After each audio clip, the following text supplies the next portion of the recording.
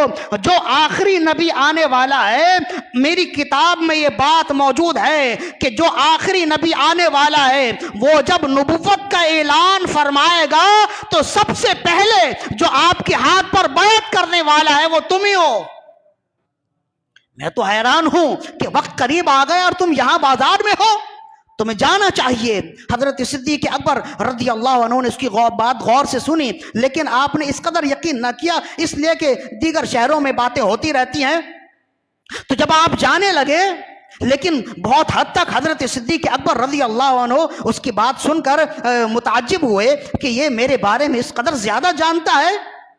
تو جب آپ جانے لگے تو وہ بوڑھا کہنے لگا کہ اے ابو بکر میں چاہتا ہوں کہ چند اشعار بھی مجھ سے سنتے جاؤ۔ اب عرب جو ہیں شعر و شاعری میں تو بڑے شوقین تھے، تو جب اس نے کہا کہ میں کچھ اشعار تمہیں سنانا چاہتا ہوں، صدیق اکبر رضی اللہ عنہ نے چند اشعار بھی آپ نے فرمایا ٹھیک ہے سناؤ۔ تو اس نے چند اشعار سنائے، سننے کے بعد اب بات تو آئی گئی ہو گئی، پھر آپ نے جو خریدنا تھا خریدا، جو بیچنا تھا آپ نے بیچ دیا۔ اب جب آپ اپنے شہر آئے، مکہ آئے، تو دیکھتے ہیں کہ یہاں کی آب و ہوا ہی تبدیل ہے، یہاں کے در و دیوار ہی الگ محسوس ہوتے ہیں، ایسا لگتا ہے کہ گلیوں سے نور اٹھ رہا ہے، ایسا لگتا ہے کہ در و دیوار جگمگا رہے ہیں، عجیب کیفیت، عجیب پر نور ماحول نظر آتا ہے۔ کہتے ہیں کہ جیسے ہی اپنے گھر سے صحن مکہ میں آئے، صحن کعبہ میں آئے، تو دیکھا کہ بڑے بڑے رؤسائے قریش، ابو جہل، عتبہ، شیبہ، بڑے بڑے جتنے لوگ تھے اپنے قبائل کے رؤسا، وہ سب کے سب ایک جگہ جو جمع ہیں۔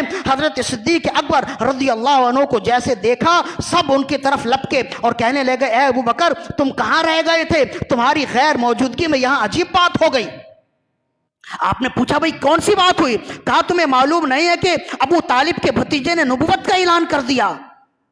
ہم تو کوئی انتقامی کاروائی کرتے، کوئی رد عمل ظاہر کرتے، لیکن چونکہ تم تھے نہیں ہمارے درمیان تو تمہارا ہونا ہمارے درمیان میں ضروری تھا، اس وجہ سے ہم تمہارے انتظار میں رکے رہے۔ اب تم بتاؤ ہمیں کیا کرنا ہے؟ حضرت صدیق اکبر اس زمانے میں بھی بڑے مدبر جانے جاتے تھے، وہ کہنے لگے کہ اب تم بتاؤ ہمیں کیا کرنا ہے؟ حضرت صدیق اکبر رضی اللہ عنہ نے انہیں جیسے تیسے رخصت کر دیا کہ بھئی ابھی تو میں آیا ہوں، ذرا ماحول دیکھوں پھر کچھ فیصلہ کرتے ہیں۔ انہیں تسلی دی اور رخصت کر دیا۔ رخصت کرنے کے بعد اب حضرت صدیق اکبر رضی اللہ عنہ رسول اللہ صلی اللہ علیہ وسلم کی بارگاہ میں پہنچے، اس لیے کہ نبوت کے اعلان سے پہلے ہی رسول اللہ سے ان کی دوستی تھی۔ خود بخاری کی حدیث ہے کہ رسول اللہ صلی اللہ علیہ وسلم روزانہ 2 مرتبہ صدیق اکبر رضی اللہ عنہ کے گھر آنا جانا فرماتے تھے، تشریف لاتے تھے، بڑی دوستی تھی پہلے سے ہی۔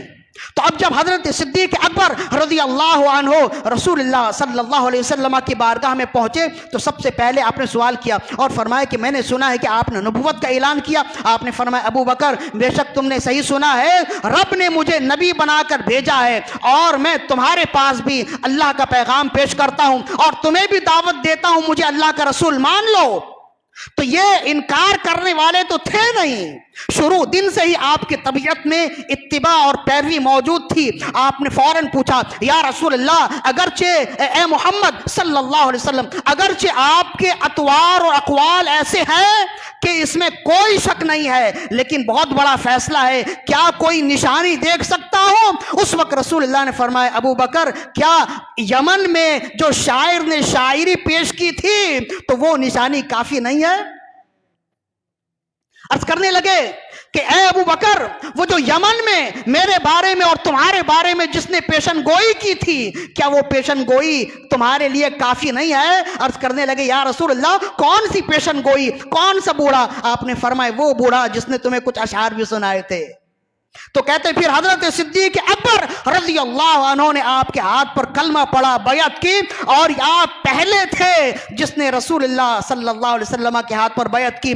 جس طرح آپ کی ساری زندگی بے مثال ہے، ویسے ہی آپ کا بیعت کرنا بھی بے مثال ہے۔ آپ کی ساری زندگی کتاب و سنت میں موجود ہے، اور اس بات سے یہ بھی بات ثابت ہوتی ہے کہ جس طرح پرانی کتابوں میں رسول اللہ صلی اللہ علیہ وسلم کے پورے خد و خال موجود، آپ کے اوصاف موجود، ویسے ہی حضرت صدیق اکبر رضی اللہ عنہ کے خد و خال بھی موجود ہیں اور آپ کے اوصاف بھی موجود ہیں۔ لہذا کل ملا کے بات کیا ہے؟ والسابقون الاولون من المہاجرین والانصار، مہاجرین اور انصار میں سبقت کرنے والے جو لوگ ہیں، والذین اتبعوہم باحسان، اور جو لوگ بعد میں آنے والے بھلائی کے ساتھ ان کی اتباع کرنے والے ہیں، رضی اللہ عنہم ورضوا عنہ، اللہ ان سے راضی ہے اور وہ سب اللہ سے راضی ہیں۔ وَأَعَدَّ لَهُمْ جَنَّاتٍ تَجْرِي تَحْتَهَا الْأَنْهَارُ، اور اللہ نے ان کے لیے ایسے باغات تیار رکھے ہیں جس کے نیچے سے نہریں جاری ہیں۔ ذَلِكَ الْفَوْزُ الْعَظِيمُ، یہ سب سے بڑی کامیابی ہے،